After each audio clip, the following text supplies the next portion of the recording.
Con todos, chicos. Hoy día vamos a hablar sobre lo que es el puerperio patológico, todo lo que la patología que se presenta en el puerperio, que es hasta los 42 días postparto, que puede ser un parto por cesárea o un parto eutóxico, donde tenemos patologías que pueden ser las más frecuentes de causa infecciosa y algunas otras patologías de causa no infecciosa. A ver la siguiente, por favor. Entonces, el término que encontramos siempre en la literatura, y como esta especialidad está dirigida a lo que es el útero y sus anexos, el término el proceso infeccioso que más frecuentemente se encuentra es la infección pélvica puerperal, ¿no? Entonces, hablamos de infección pélvica puerperal cuando hay un proceso infeccioso o hay una infección bacteriana de lo que es el tracto genital. Hablamos de útero, o trompas, ovario, ¿no? Que se produce en el puerperio, o sea, después del parto. Y dentro de las patologías más frecuentes que se presentan, eh, eh, la preeclampsia y la hemorragia obstétrica, como ustedes saben, son las más frecuentes, y la que le sigue en frecuencia es la infección puerperal. Entonces, para el tratamiento de estos procesos de infecciones puerperales, lógicamente, si es un proceso infeccioso, tenemos que usar antibiótico terapia, ¿no? Y esta va dirigida a los microorganismos que normalmente se encuentran en la vagina, ¿no?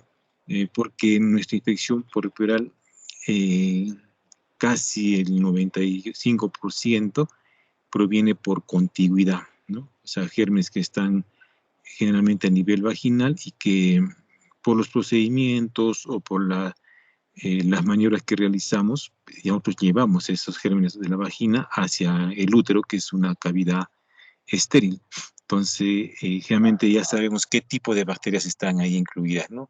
Desde, puede haber E. coli, puede haber anaerobios, puede haber estreptococos, streptococos, eh, parásitos en el caso que hubiera, por ejemplo, una infección por tricomona vaginal, ¿no? Entonces, nuestra antibiótico terapia va dirigida a ese tipo de microorganismos. A ver la siguiente, por favor.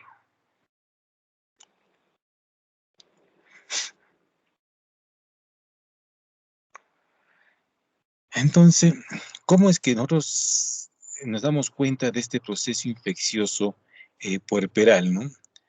La primera manifestación es la fiebre, ¿no? Porque así ya la paciente tenía un parto por cesárea, por parto normal o etóxico. La primera manifestación de un proceso infeccioso es la fiebre.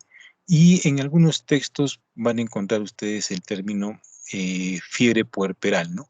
Y que este término engloba a varios procesos infecciosos, ¿no? No necesariamente solo dirigidos al útero, puede ser también dirigidos a las mamas, ¿no? Entonces, una paciente que está postparto eutóxico, está en su puerperio o por cesárea, eh, como se toman las funciones vitales a todas las pacientes que están aún hospitalizadas, estas pacientes se comienzan a presentar sensación de alza térmica con escalofríos, se toma la temperatura y encontramos una temperatura mayor a 38 grados centígrados, ¿no? Entonces, es la primera manifestación. Entonces, nosotros tenemos que ponernos a buscar el origen de esa fiebre. Puede ser de causa infecciosa, como también puede ser de causa infecciosa, como vamos a ver más adelante. Ahora, un germen que coloniza la zona genital femenina, el estreptococo beta hemolítico del grupo A, que está muy relacionado a las rupturas prematuras de membrana, eh, si la fiebre es mayor de 39 grados, nos hace pensar en que es causada por este germen también, ¿no? Es por eso que en algunos centros se hace un screening, un despistaje de infección vaginal por estreptococo. Uno para prevenir la ruptura prematura de membranas y otro para prevenir las infecciones puerperales. Entonces, otra patología que se puede presentar, ¿qué patologías pueden aparecer como fiebre puerperal, ¿no? Una infección pélvica, ¿no? de repente pacientes que han tenido ruptura prematura de membranas, o de repente que han tenido múltiples evaluaciones de la dilatación cervical, de repente porque es un parto que se ha desarrollado en forma lenta, ¿no? Entonces, esos son los más frecuentes, ¿no? O también dentro de las causas no infecciosas hay la congestión mamaria, ¿no? La congestión mamaria que es como hay bajada de leche, a veces no hay una buena lactancia, una buena técnica de lactancia, entonces eso crea un proceso inflamatorio a nivel mamario y eso puede debutar con fiebre, ¿no? Y como ya vimos en las infecciones, en lo que es infección del tracto urinario y gestación, es un proceso infeccioso frecuente tanto durante el embarazo como en el puerperio, ¿no? Por los cambios fisiológicos y también por la manipulación que nosotros podemos realizar o el traumatismo que sufre la vejiga, la uretra durante el trabajo de parto. O de repente, si es una paciente que termina en cesárea, nosotros mismos podemos producir la infección del tracto urinario generalmente a las pacientes que van a cesárea se les coloca una sonda vesical para evacuar la vejiga y tener más espacio para la cirugía. Entonces, si no hacemos una buena asepsia de la zona genital, nosotros con la sonda podemos introducir gérmenes hacia la uretra, la vejiga, ¿no? O también puede haber procesos secundarios a una laceración perineal, ¿no? O sea, nosotros tenemos de repente así un parto tóxico y ha habido de repente desgarros, suturas de la vagina. Entonces, si no hemos realizado una buena asepsia de la zona operatoria, por ejemplo, para hacer una episiorrafia o suturar un desgarro, puede producir una infección de eso, ¿no? Dar una infección de episorrafia, ¿no? En las infecciones de la episiotomía y en las cesáreas puede haber incisión. Si no hacemos una buena asepsia también del campo operatorio, nosotros a veces somos los que estamos produciendo la infección. O también en el caso que haya ruptura prematura de membranas, una coriomionitis, ya son gérmenes que ya están invadiendo la cavidad uterina y que por el proceso, por la manipulación de la cirugía, vamos a producir una infección, ¿no? Y también las pacientes que, por ejemplo, a veces no quieren deambular rápidamente o de repente han hecho, por ejemplo, se ha utilizado un tipo de anestesia de repente general inhalatoria en los casos de preeclampsia severa, ¿no? Entonces, para hacerlo más rápido el procedimiento, se intuban a la paciente, ¿no? Y eso a veces puede llevar a procesos respiratorios, ¿no? Neumonías o en el caso que haya una complicación, neumonías aspirativas también. En la siguiente.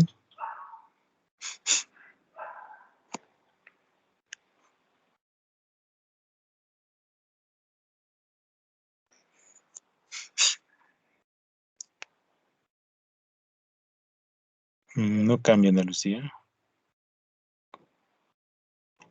Ahí está. Entonces, primero vamos a hablar de la infección uterina, ¿no? La infección solo que abarca al nivel uterino.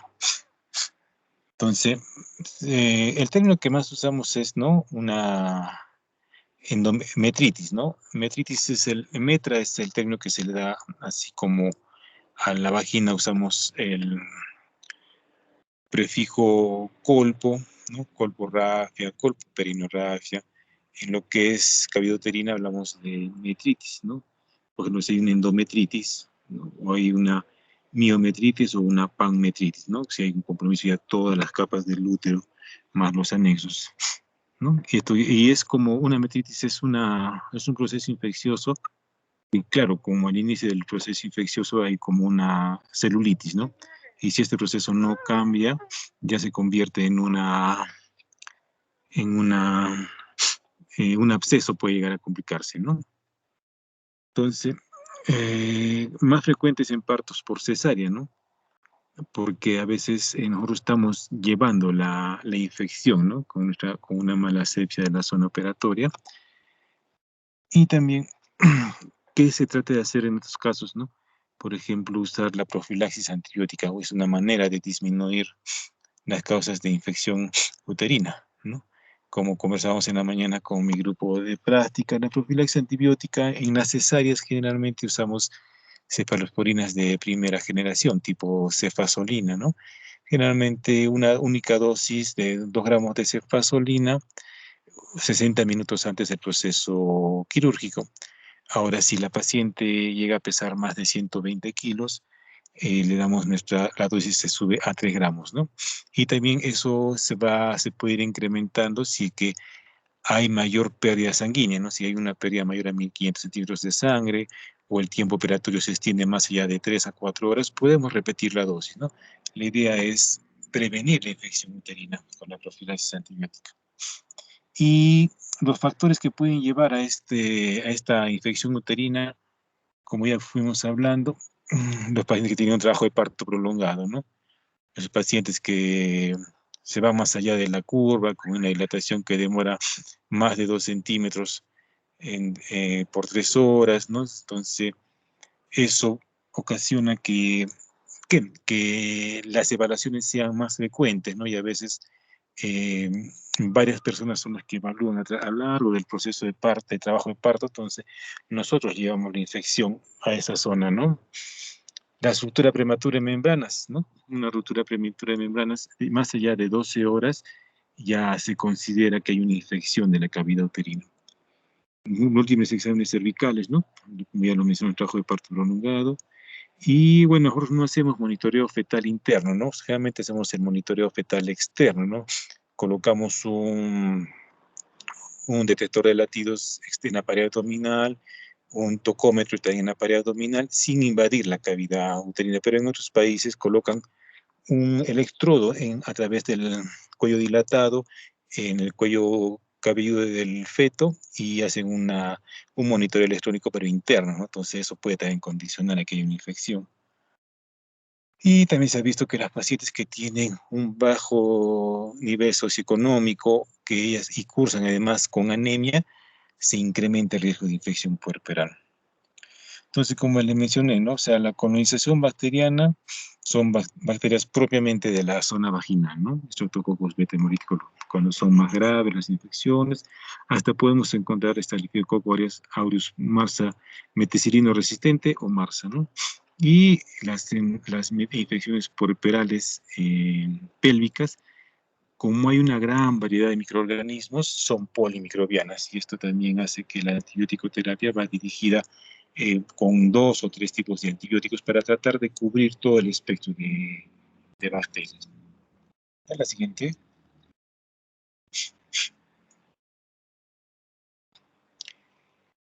Entonces, como ven, ¿no? Como les mencioné, la infección es por vía ascendente, ¿no? De la vagina hacia la cavidad uterina, ¿no? Entonces, normalmente hay un proceso infeccioso a nivel de cuello y vagina que a veces no son tratados, ¿no? Los pacientes cursan con flujos crónicos, no se tratan y a veces creen que es algo normal, entonces no asisten a un control, ¿no? Esto invade el líquido amniótico y esto también puede producir que en el posparto, como ha quedado ya la decidua, restos de deciduo, que son tejidos despitalizados, necróticos, que no tienen un buen flujo sanguíneo, hace más fácilmente que se colonicen y que eso se extienda la infección, ¿no? Cuando es un tejido desvitalizado. Entonces, cuando ya la infección ya llegó a cavidad uterina, ¿no? Si no se controla con tratamientos, podemos hacer ya un problema más extendido, ¿no? Ya llega prácticamente a los parámetros, ¿no? Con compromiso de trompas y ovarios, de ligamentos anchos, como una celulitis parametrial, ¿no? Es un proceso infeccioso que está en su fase de celulitis, ¿no? Y si no se controla esto, o sea, se puede decir la historia natural es que esta infección también se vaya al tejido retroperitoneal, ¿no? Por contigüidad y también hacer una infección ya pélvica, ¿no? Más generalizada. Entonces, esa es la vía, ¿no? La vía es ascendente en estos casos. La siguiente, a ver.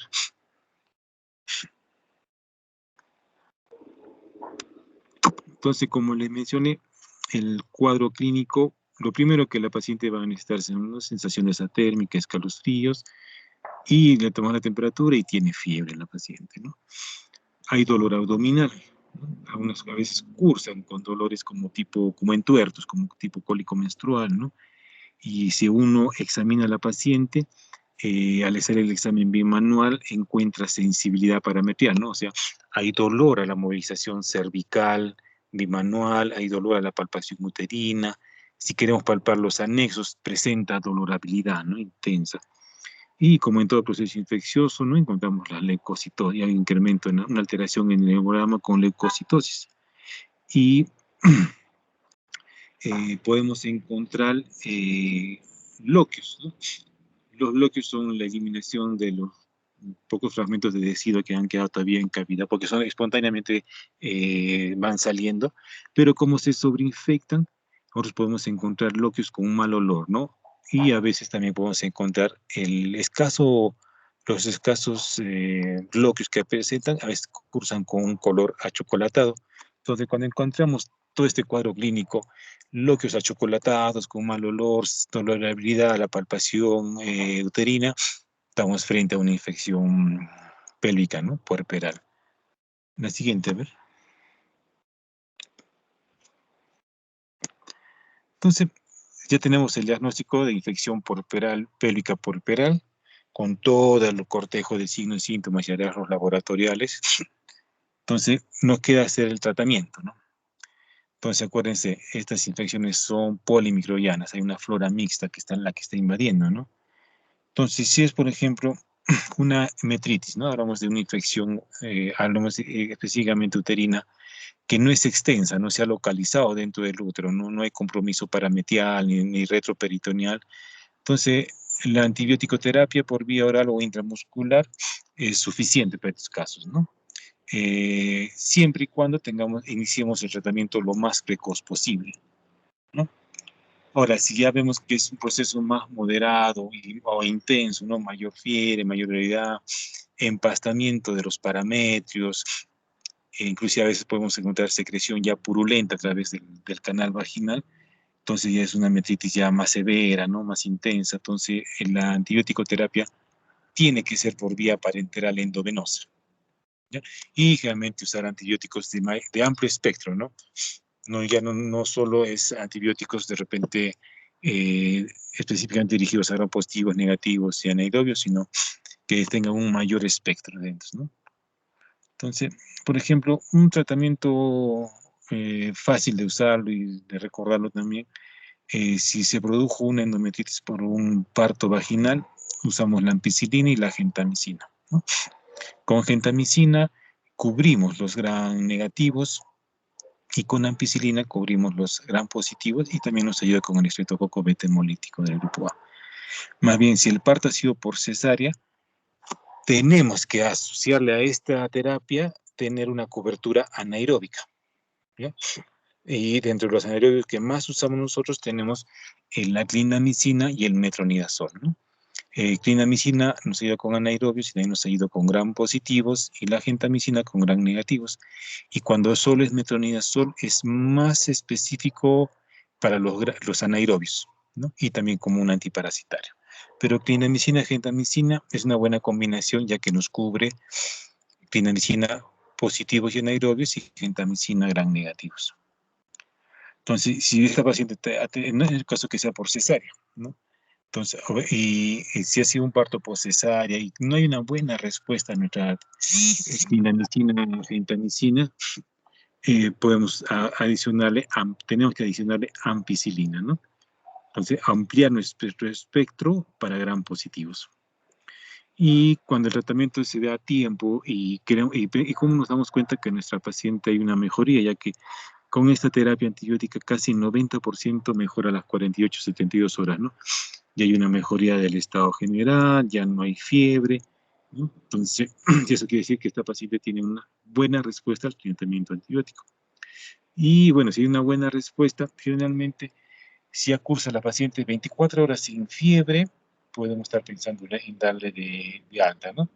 Y generalmente, autores dicen que no necesitan terapia vía oral, ¿no? Pero yo creo que eso es más dependiendo, si es un proceso no extenso, de repente no, pero si es un proceso moderado e intenso, sí tendría que completarse unos 7 días con antibiótico terapia oral o intramuscular, ¿no? Algo que la paciente se pueda hacer colocar o tomar ella misma, ¿no? Muy bien, la siguiente. Ahora, ¿qué pasa con nuestra paciente si a pesar de que tenemos una buena cobertura antibiótica no hay mejoría, ¿no? Persiste la fiebre, persiste el dolor, hay un mayor deterioro de la paciente, hasta puede presentar ya eh, signos de sepsis, ¿no? Porque puede haber, así como hay sepsis de origen urinario, hay sepsis de origen pélvico, ¿no? O sea, sepsis puede haber de cualquier origen. Entonces ya tenemos que pensar en que esta paciente se está viendo alguna complicación, ¿no? Del proceso infeccioso uterino. Dentro de los que lo más frecuentes que encontramos, por ejemplo, es un flemón parametrial, ¿no?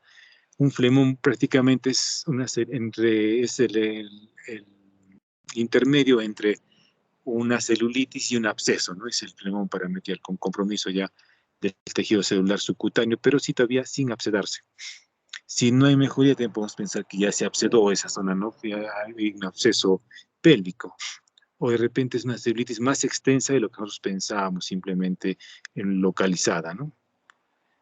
Ahora, así como puede haber una infección pélvica, también si es una paciente que eh, ha tenido se le ha realizado una episiotomía o ha terminado su parto por cesárea y la complicación fue una infección pélvica. De repente la mejoría no es porque no estemos tratando bien nuestra infección pélvica, sino que de repente hay una infección de la incisión, tanto de la incisión abdominal o de la episiografia, ¿no? Entonces, nos hemos dado cuenta que a pesar del tratamiento adecuado, persiste la fiebre. Entonces, examinamos el abdomen y encontramos un absceso de incisión abdominal, ¿no? O una episiografía obsedada. Entonces tenemos que, por eso que la evaluación de la paciente es integral, ¿no? No dirigida solamente a ver la parte uterina, ¿no? Y todos los días, si no hay mejoría, ver las incisiones, de repente su proceso pulmonar, un proceso urinario, ¿no? Entonces no solo dirigido, no solo exclusiva a la parte eh, eh, uterina, ¿no? O también a veces se crean émbolos sépticos, ¿no? Entonces esos émbolos sépticos producen una tromboflebitis pélvica séptica, entonces ya es un proceso más generalizado, y hay émbolos sépticos que están a nivel de los vasos pélvicos, ¿no? Entonces ya es un proceso un poco más complejo el manejo, ¿no? La antibiótico terapia, todo eso. En la siguiente, a ver.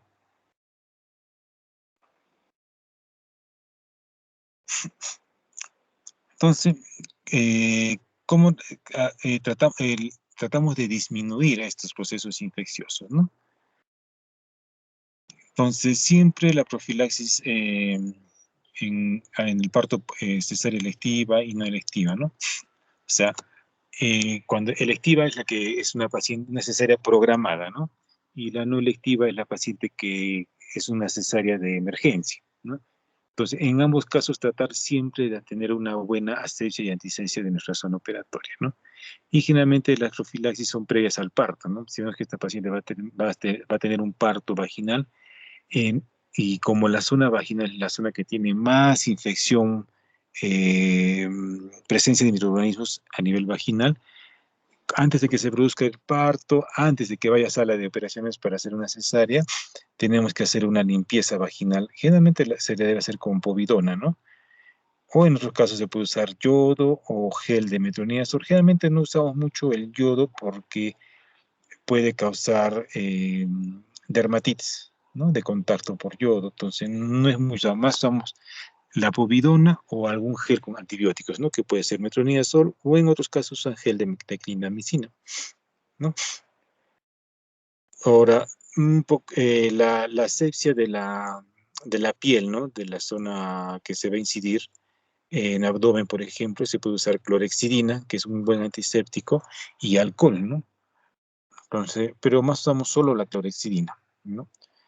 Y como ya les mencioné, ¿no? La profilaxis antibiótica, unos recomienda ampicilina 2 gramos como dosis única, otros cefalosporinas, hablamos de la cefasolina, como cefalosporinas de primera generación, dependiendo de si es menos de 120 kilos, 2 gramos endovenoso, y si pesa más de 120 kilos, 3 gramos endovenoso de la cefasolina, ¿no? Pero siempre eh, a 60 minutos antes del proceso de la cirugía, ¿no?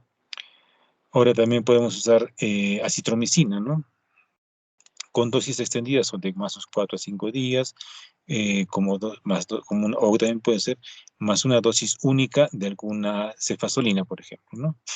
Y en el caso que queramos prevenir eh, estafilococo aureus resistente, a veces esto lo usamos cuando hay pacientes gestantes que se encuentran en UCI, ¿no? Y en UCI puede haber una sobreinfección por MRSA, entonces usamos vancomicina, que nos va a ayudar bastante con el MRSA, y la cefalosporina, ¿no? Generalmente la cefazolina o la ceftriaxona.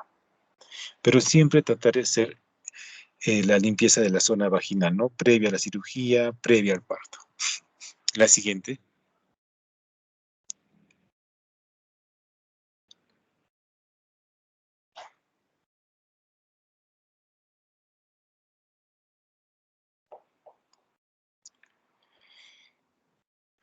Entonces, factores de riesgo para que nuestra paciente haga un proceso infeccioso, ¿no? Aparte de los que hablamos, por ejemplo, obstétricamente hablando, ¿no? Aparte de los tactos, las RPMs, eh, tenemos también las pacientes con obesidad, ¿no? Tienen mayor riesgo de hacer una infección de la incisión mayormente. Las pacientes diabéticas, acuérdense, pacientes que usan corticoides ya que disminuyen la respuesta inmunitaria, las pacientes inmunosuprimidas y como ya le mencioné, las pacientes que cursan con anemia tienen también un riesgo elevado de hacer infección, las pacientes hipertensas, y en los casos de cirugías o procedimientos a nivel vaginal, ¿no? De repente sutura de desgarro, una episiorrafia, que no hagamos una hemostasia adecuada, ya que esto va a generar que se forme un hematoma y el hematoma se va a sobreinfectar, ¿no? Entonces siempre tenemos que hacer una buena hemostasia de esas zonas quirúrgicas. Muy bien, la siguiente, a ver.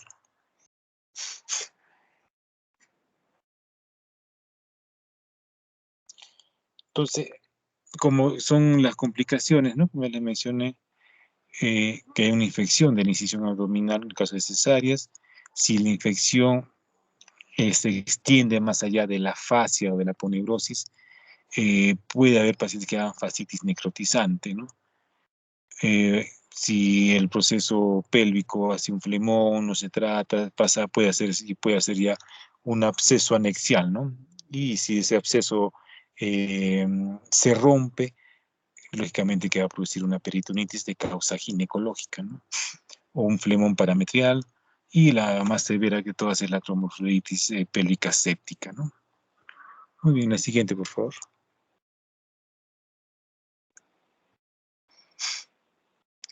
Entonces, dentro de las infecciones perineales, ¿no? A nivel del perineo, eh, son derivadas generalmente de una infección de la episiotomía, ¿no? Hemos hecho una buena asepsia de la zona de la episiotomía, ya que acuérdense que la episiotomía ya no se usa de manera rutinaria, es solo en algunos casos en que de repente queramos acelerar el expulsivo, ¿no? O de repente la paciente tiene un perineo algo tenso, fibrótico, ¿no? Entonces hacemos una episiotomía, entonces, pero si no hacemos una buena asepsia, esa episiotomía se puede infectar, ¿no?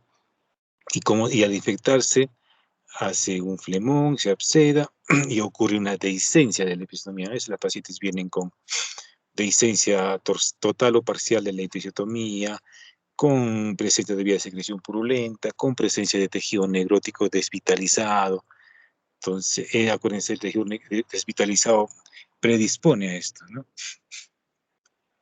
Ahora, si hay compromiso del esfínter anal, hay mayor riesgo, ¿no? Porque está muy cerca la zona anal, que es una zona con alta presencia de bacterias. Y si no, si se complica más todavía, puede hacer una fascitis necrotizante.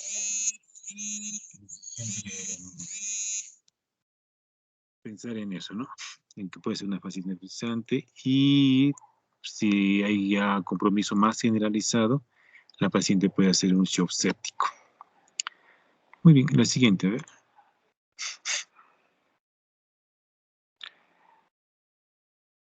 Entonces, las infecciones perineales, ¿no? ¿Cómo es que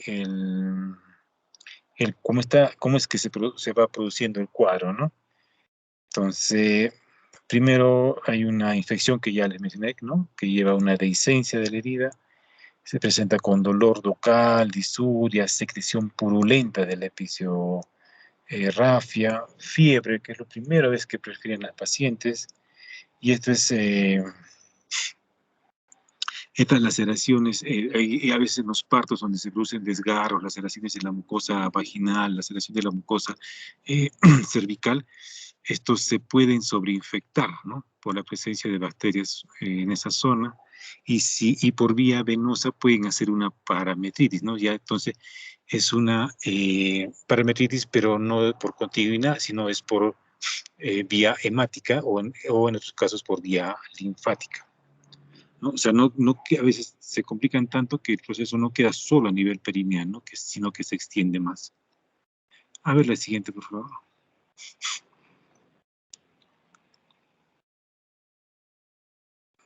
El tratamiento de una infección perineal, ¿no? Es como tratar con una herida infectada, ¿no? O sea, igualito, porque es una incisión no es de la pared abdominal, pero es de la piel de la zona perineal, ¿no? Entonces, como cualquier herida operatoria que cursa con infección, hay que hacer la curación de la herida, ¿no? Sacar los restos de fibrina, el tejido necrótico, hasta que quede un tejido de granulación, ¿no? Y también la antibiótico terapia parenteral, ¿no? Si presenta solo una celulitis, ¿no? Una sola enrojecida, con signos flogósicos, empastada en la zona perineal, antibióticos de amplio espectro y observación, ¿no? Y en la reparación también tiene que ser, no sé, hay unos que dejan para que la incisión perineal cierre por segunda intención, pero a veces demora mucho. Entonces, mejor es una reparación a los 6 días, ¿no? Y hay que cerrarlo siempre, no en un solo plano, ¿no? Porque eso va a producir más contracción, más estenosis vascular, menor llegada de flujo sanguíneo y demora en curar y a veces puede sobreinfectarse o puede haber una dehiscencia. Entonces es mejor suturarla en capas, ¿no? La episorrafia, por ejemplo, ¿no? La siguiente, por favor. Entonces, como todo proceso infeccioso, si no se controla, no se trata a tiempo, nos puede llevar a un proceso más generalizado, ¿no? Y también depende mucho de los gérmenes que puedan intervenir, ¿no? Como ya les mencioné, ¿no? Un shock séptico puede darse en el caso que haya fiebre elevada, ¿no? Más que 39 grados, pensaría en un citococo beta hemolítico del grupo A, ¿no? Y todo esto, realmente, el shock séptico, acuérdense, ¿no? Es un cuadro multisistémico, hay falla orgánica múltiple, tanto de la parte renal, pulmonar o hepática. Entonces, eh, la invasión misma de los agentes, como estafilococo, estreptococo, no es directamente por el agente, ¿no? Sino pues, es por la producción de toxinas o oxitocinas que se producen en estas zonas, ¿no? Entonces eso puede llevar a un shock séptico. Y como ustedes, el manejo de un shock séptico, ya es un paciente que cursa con hipotensión, que no responde a los vasopresores, entonces pasa el manejo en cuidados intensivos, ¿no? Tanto como apoyo en lo que es ventilación, cardiotónicos, antibiótico-terapia y debridar la zona comprometida, ¿no? Y en este caso a veces se hace hasta histerectomía, ¿no? Si hay compromiso de todo el útero, no queda otra que sacar el foco causante del proceso infeccioso, ¿no? Hacer una histerectomía. En la siguiente.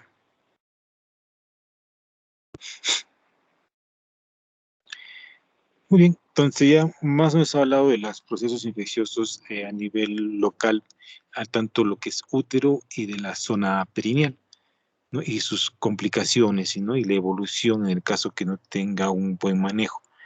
Y no nos olvidemos de hablar de las mamas, ¿no? Entonces, hay también que aparecen las mastitis, que son de causa infecciosa, que hay que diferenciarlas de la congestión mamaria, que no tiene causa infecciosa.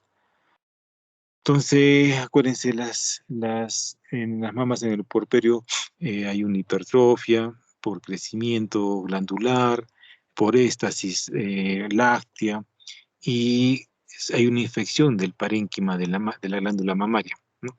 Y esto está dado a veces por una lactancia dificultosa, ¿no? Mala técnica de lactancia lleva a que una mala toma del pezón, y esto lleva a agrietamientos del pezón, ¿no? O en algunos casos, lesiones en la piel de la mama, a veces cuando no le cortan bien las uñas al recién nacido, este puede lesionar la piel de la mama y producir también una mastitis, ¿no? Generalmente las mastitis van bien, estamos hablando de mastitis, no estamos hablando de que se haya formado un absceso mamario, ¿no? Entonces la antibiótico terapia está bien, van bien generalmente con antibióticos orales, ¿no? Generalmente es unilateral, ¿no? Es una mama que usted viene la paciente por fiebre, con dolor mamario, y es una mama que está con signos flebóxicos, con congestión, ¿no? Y en casos que ya se puede ir complicando o de repente abscedando, puede aparecer una zona fluctuante, ¿no? Que no sale de repente ya de un absceso mamario. Y la terapia antibiótica va dirigida generalmente a a los gérmenes que se encuentran en la piel, ¿no? De la madre, generalmente los estafilococos. Muy bien, la siguiente.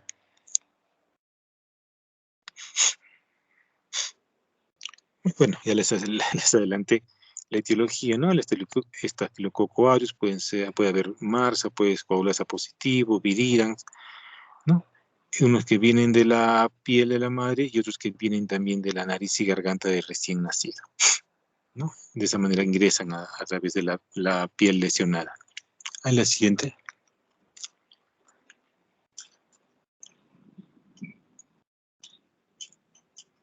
Bueno, entonces el manejo, como en todo proceso infeccioso, es el tratamiento precoz, ¿no? Tratar de evitar que esto llegue a abscedarse, que si se absceda y es un manejo más cruento, ¿no? Se puede hacer cultivo de la leche del seno afectado, realmente como son problemas causados por gérmenes que se encuentran en la piel o en la boca del recién nacido, pues usamos dicloxacilina o eritromicina. En caso que encontremos MRSA, no se olviden siempre vancomicina, clindamicina o trimestoprim sulfametoxazol, ¿no? Clindamicina pensando, cuando hay una mastitis que no mejora el tratamiento de repente con dicloxacilina, eh, podemos aumentarle clindamicina, ¿no? Para que nos amplíe el espectro hacia anaerobios y hacia gram positivos. La terapia por 10 a 14 días y no está contraindicado dar lactancia, ¿no? Aunque algunas mamás siempre tienen miedo de dar lactancia, del seno afectado, ¿no? Entonces, en ese caso, no necesariamente que lacten, pero sí que haya extracción de leche, ¿no? Muy bien, la siguiente.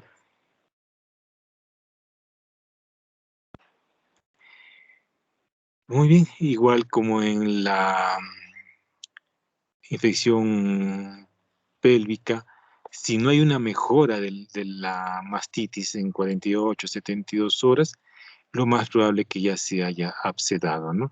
Y si encontramos un absceso, la única manera de curar un absceso es con drenaje quirúrgico, ¿no?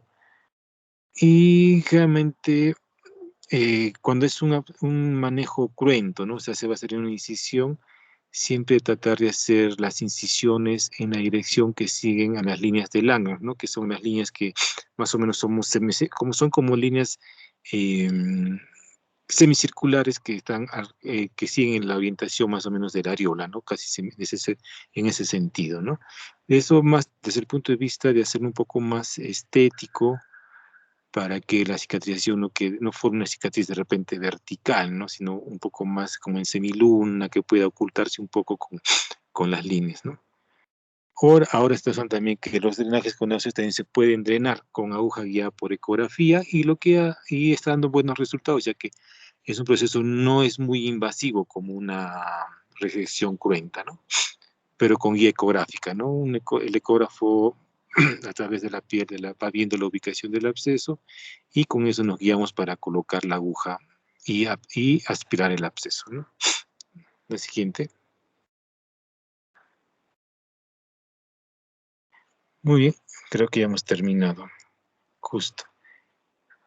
Muy bien, ¿alguna pregunta? Doctor, una pregunta. Con respecto a la congestión mamaria que dice que es común en las mujeres que no amamantan, ¿eso o sea, si es común, se consideraría dentro del puerperio normal o ya por la congestión pasaría a ser un puerperio patológico?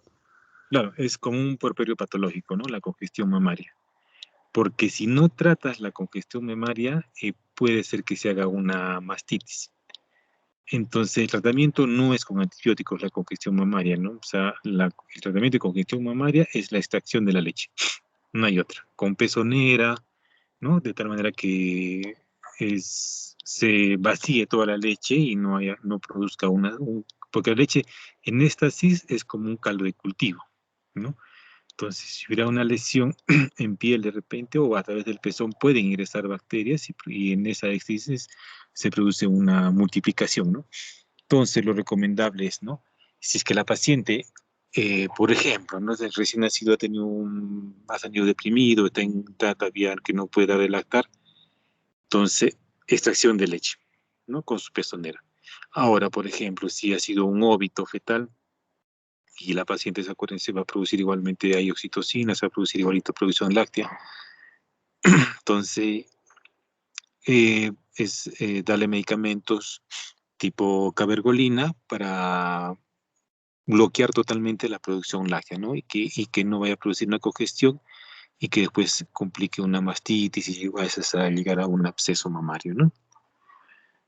Inclusive la congestión mamaria hay que, ¿no? Aparte de extraer la leche, podemos ponerle compresas con agua un poco fría para disminuir la congestión, ¿no? Y sacar la leche, ¿no? Lo más importante es la extracción láctea. Muy bien, ¿alguna otra pregunta? Doctor, una pregunta.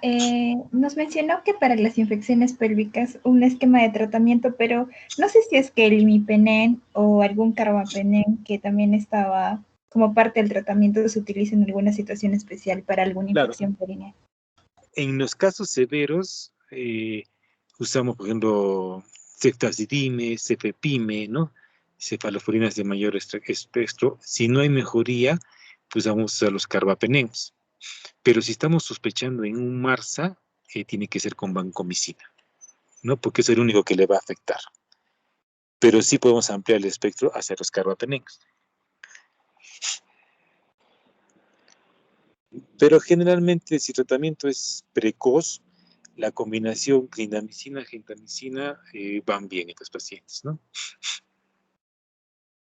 Por eso el diagnóstico precoz es lo que va a llevar al éxito de nuestra terapia, ¿no? En estos casos. Mientras más demoremos, va a ser más complicada el proceso infeccioso. ¿Sí? Sí, doctor, gracias. Muy bien. ¿Alguna otra pregunta?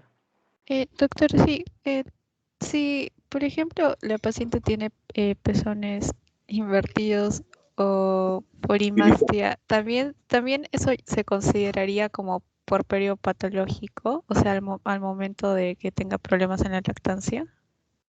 No, no, no. Ya el pezón invertido ya viene, ¿no? ¿Qué pasó con el pezón invertido?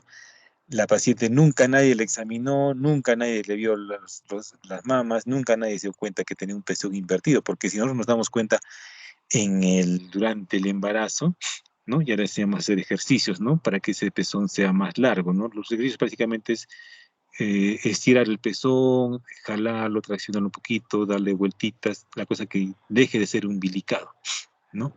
Ahora, si tiene polimastia, politelia, no es un puerperio, no es de considerarlo un puerperio patológico, ¿no?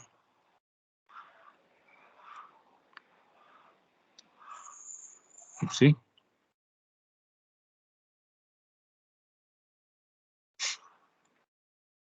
Pues si una paciente tiene, como diciendo, si una paciente tiene pezones umbilicados y recién nos damos cuenta en el puerperio, cuando le vamos a hacer el contacto precoz, no es culpa de la paciente, ¿no? Es culpa de la paciente, de la persona que ha estado controlando el embarazo, ¿no? Porque nunca se dio el trabajo de hacer una evaluación integral, ¿no? De la paciente.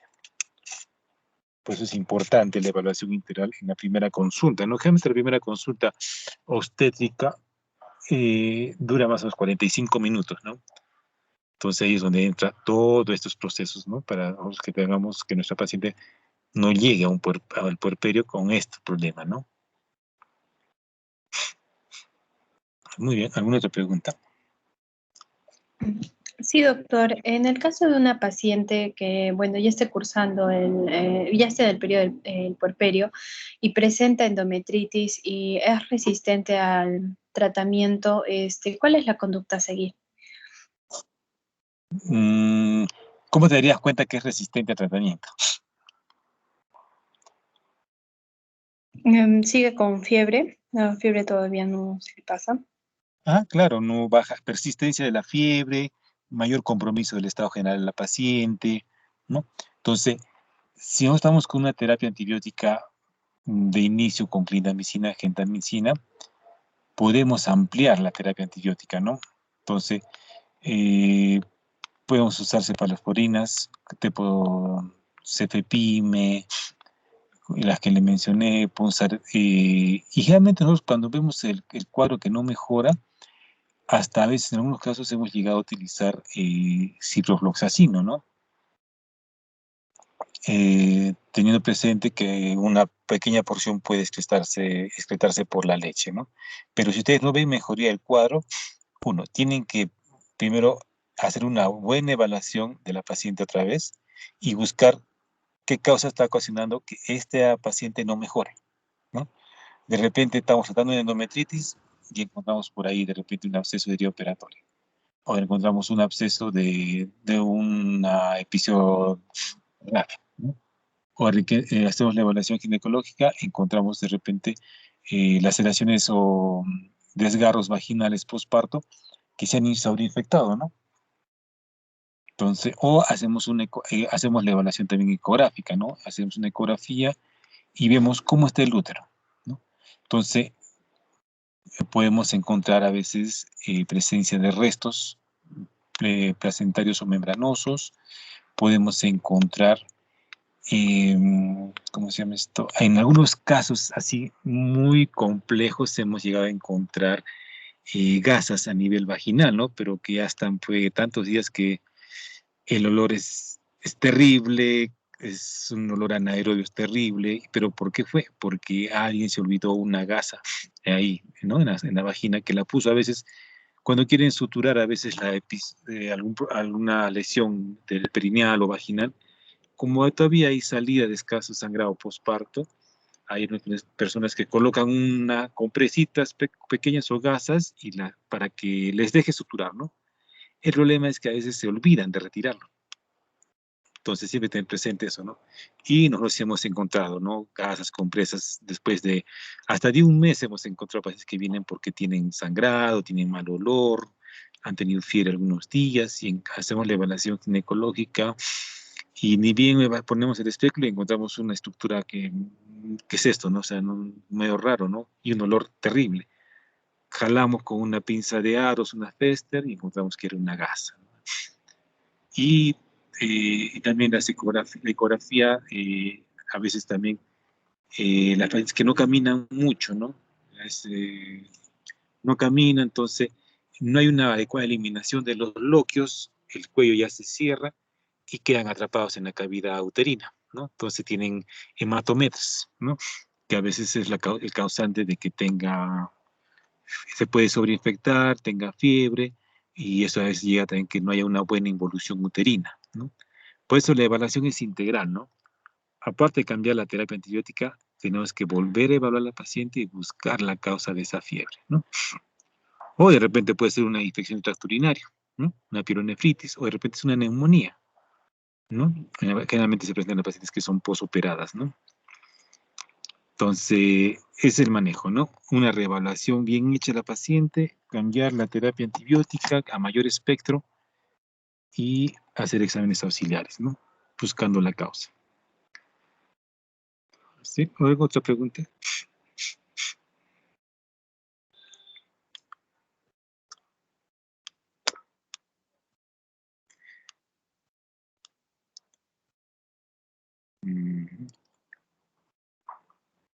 Muy bien, no hay más preguntas. Entonces, espero que me hayan entendido, chicos, para no confundirnos más en dos términos, ¿no? Hablamos de perineal, si hablamos de la zona donde está ubicada entonces puede haberse realizado la episiorrafia, pues hablamos de un proceso infeccioso vaginal, si había una infección de una laceración o un desgarro, hablamos de una metritis, cuando nos referimos al útero, puede ser una endometritis, una metritis, puede ser una parametritis o una panmetritis cuando hay un compromiso de toda la parte pélvica, ¿no? Muy bien, creo que está claro.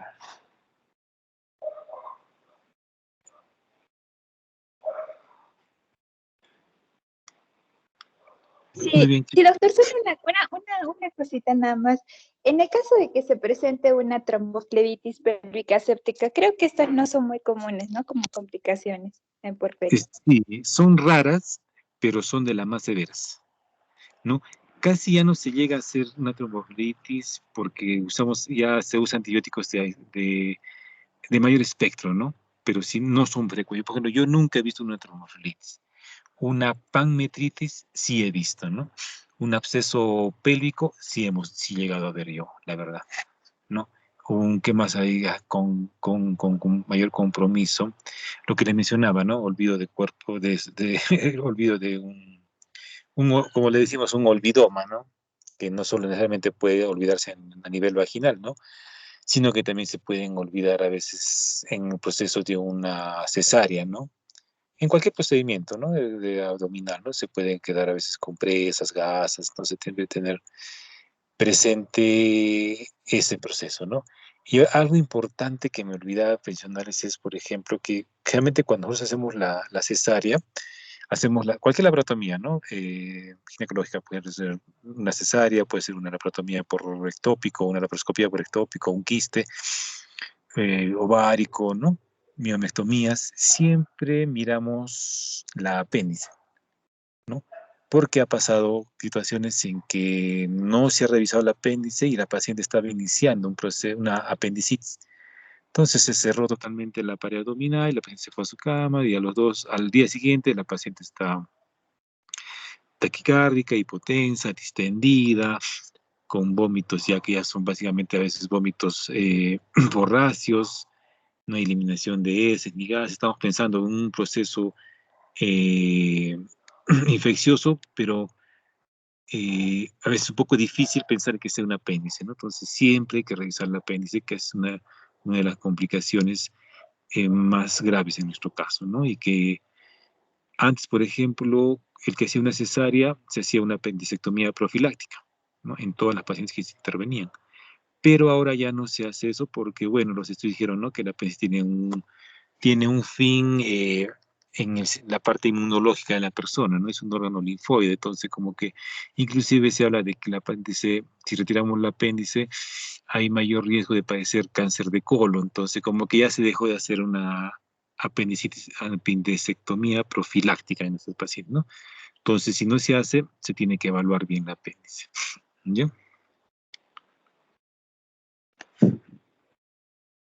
Muy bien, entonces si no hay más preguntas, chicos, creo que ya prácticamente es una de las últimas clases y acabó el semestre. De suerte para su examen, a ver si nos encontramos en el internado. Cómo vaya toda esta situación. Sí, doctor, muchas gracias. Muy bien, cuídense todavía. Gracias, doctor. Ustedes son los jóvenes ahora.